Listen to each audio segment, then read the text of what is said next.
Pastoralists are counting losses after losing most of their animals to heavy rains and strong winds in the Awdal region in northern Somalia, along the border with neighboring Djibouti.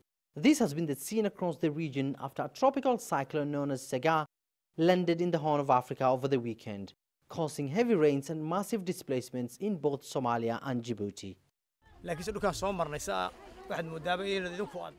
This is one of the affected areas, but we have seen areas more devastated than here. The strong winds and rains from the cyclone destroyed settlements near the sea and killed animals as a result.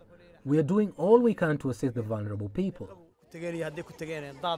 Aid agencies say that more than 30 people have been confirmed dead, with more than 40 others unaccounted for. These children have nowhere to stay. Their homes were destroyed by strong winds, forcing them to move to higher grounds. Aid agencies say that the heavy rains and subsequent flooding are hindering humanitarians' ability to access some of the affected areas by the cyclone. In Puntland, local authorities have been messaging people and advising fishermen not to venture into the sea due to strong winds. It's the heaviest rainfall in 3 decades, prompting authorities in Somalia to launch an urgent appeal of $80 million in a bid to assist close to 1 million people affected all across the country.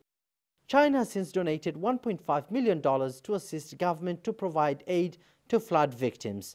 China government has already decided to provide 1.5 million US dollars in cash to Somali people.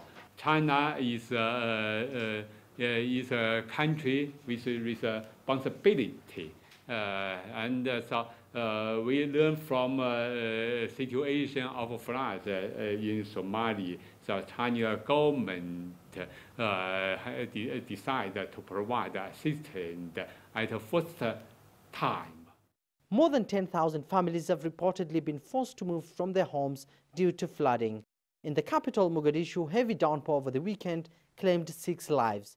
The mayor of Mogadishu says that more than 300 homes were destroyed, including key roads, causing an estimated $35 million in losses. Schools in central Somalia remain closed for close to a month now after Shabelle River broke its banks, displacing hundreds of thousands in Beledweyne. Authorities say that climate change is to blame for the recent losses.